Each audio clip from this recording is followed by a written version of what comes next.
Shalom saudara terkasih dalam Tuhan Yesus Kristus. Pada kesempatan persekutuan Komisi Wanita ST pada sore hari ini, bersama-sama kita akan merenungkan satu tema, ajar kami ya Tuhan. Bersama-sama kita akan membaca satu bagian teks firman Tuhan yang terambil dari Mazmur 90 ayat yang ke-10 sampai dengan yang ke-12. Firman Tuhan berbunyi demikian. Masa hidup kami 70 tahun, dan jika kami kuat 80 tahun, dan kebanggaannya adalah kesukaran dan penderitaan, sebab berlalunya buru-buru, dan kami melayang lenyap. Siapakah yang mengenal kekuatan murka-Mu dan takut kepada kemas-Mu?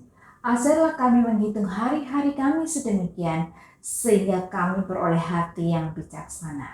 Saudara terkasih dalam Tuhan Yesus Kristus, Mazmur 90 adalah salah satu mazmur yang cukup dikenal. Dan ini mungkin satu-satunya mazmur yang dituliskan oleh Musa. Banyak pendapat yang menyatakan bahwa Mazmur 90 adalah doa Musa. Doa yang merupakan renungan dari kehidupan Musa sendiri sebagai pemimpin bangsa Israel. Satu doa yang merenungkan tentang karakter Tuhan yang kekal adanya dan membandingkan dengan kefanaan hidup manusia. Mazmur 90 diawali dengan satu deskripsi tentang siapakah Tuhan itu. Tuhan adalah tempat perlindungan seluruh umat manusia, dan Tuhan itu sudah ada sebelum segala sesuatu dijadikan. Dan dikatakan di dalam Mazmur ini bahwa pada akhirnya Tuhan akan mengembalikan kehidupan manusia itu kepada debu. Karena dari debu itulah Tuhan menjadikan manusia.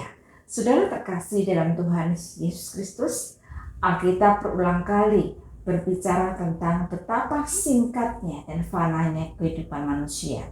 Di dalam Mazmur 90 ayat 5 dan ke-6 dikatakan bahwa Engkau menghanyutkan manusia, mereka seperti mimpi, seperti rumput yang bertumbuh di waktu pagi berkembang dan bertumbuh di waktu petang lingsut dan layu.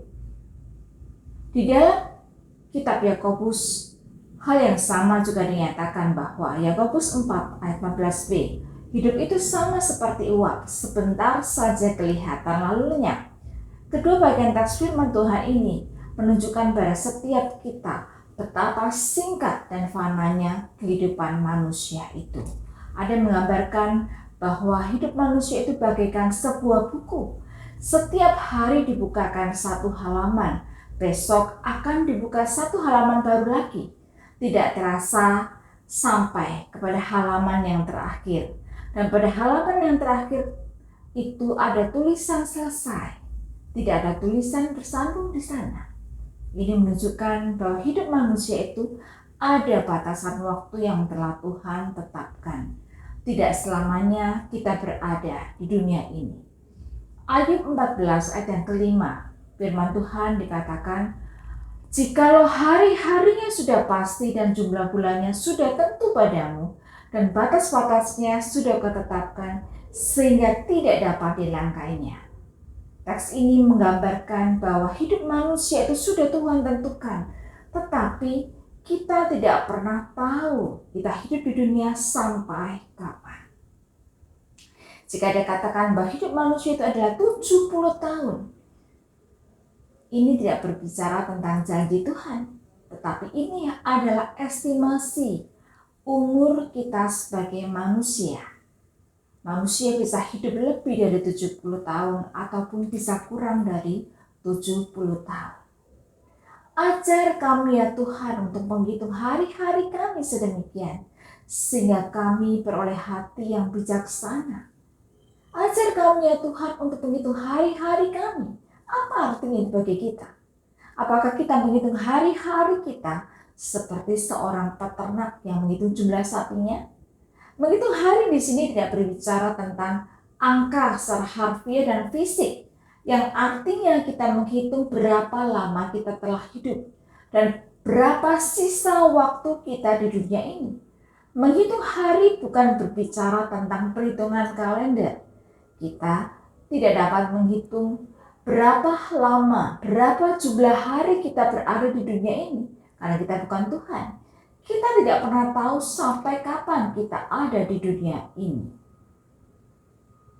Menghitung hari Artinya adalah satu permohonan kita, adalah satu doa kita di hadapan Tuhan, supaya Dia menolong kita untuk merenungkan satu realita, bahwa kita semua pada akhirnya akan meninggalkan dunia ini. Ini adalah doa kita, agar Tuhan itu mengajar kepada setiap kita untuk hidup sebagaimana seharusnya, dengan selalu memperhitungkan betapa singkatnya waktu kita. Ini adalah juga doa kita, supaya kita sungguh menggunakan waktu kita dengan bijak, dengan mendengarkan apa yang terbaik menurut Tuhan. Firman Tuhan dalam Efesus 5 ayat yang ke-16 mengingatkan pada setiap kita. Pergunakanlah waktu yang ada, karena hari-hari ini adalah jahat. Saudara terkasih dalam Tuhan Yesus Kristus, ingatkah kita akan perumpamaan tentang seorang kaya yang bodoh? Di dalam perumpamaan ini dikisahkan bahwa ada seorang kaya. Dia memiliki hasil tanah yang begitu berlimpah. Lalu kemudian dia merombak lumbungnya, sehingga dia bisa menyimpan lebih banyak lagi hasil gandumnya. Lalu dia berkata kepada jiwanya, "Jiwaku, padamu ada begitu banyak hasil tanah, tertimbun untuk bertahun-tahun. Beristirahatlah, makanlah, minumlah dan bersenang-senanglah." Lalu apa yang terjadi? Firman Tuhan berkata, "Hai engkau orang yang bodoh, pada malam ini juga jiwamu akan diambil daripadamu.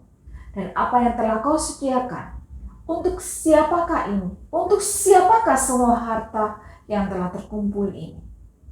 Perumpamaan ini mengajarkan pada setiap kita, untuk kita tidak menjadi orang yang sombong dengan pencapaian kita. Untuk kita tidak menjadi sombong dengan harta yang Tuhan berikan pada setiap kita. Sebaliknya, kita perlu dengan rendah hati memohon hikmat ilahi tentang bagaimana kita menjalani hidup kita yang menyenangkan Dia. Bagaimana kita bisa bersekutu dengan Dia, bagaimana kita bisa beribadah, bagaimana kita bisa melayani Dia. Ingat bahwa hidup yang kita miliki berasal dari Tuhan. Karena itu, biarlah hidup ini kita berikan untuk Dia. Dan kita tidak boleh membuang waktu kita untuk hal-hal yang tidak membawa kemuliaan bagi Tuhan. Ajar kami ya Tuhan untuk menggunakan waktu kami sebagaimana seharusnya, menurut kehendak Tuhan, sehingga nama Tuhan yang dimuliakan. Ajar kami ya Tuhan, supaya kami bisa bersyukur untuk hari ini. Ajar kami ya Tuhan untuk bersyukur atas nafas dan kehidupan yang Tuhan berikan pada setiap kami. Biarlah Engkau memenuhi kami dengan hikmat-Mu ketika kami melakukan segala sesuatu tiap-tiap hari. Biarlah renungan ini berkati setiap kita. Amin.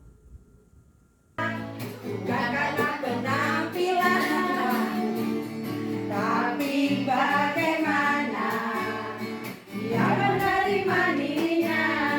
Bukan apa kata orang, dirimu berharga, tapi apa kata Tuhan.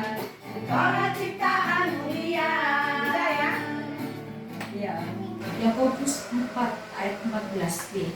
Hidup itu sama seperti uap yang sebentar saja kelihatan lalu lenyap.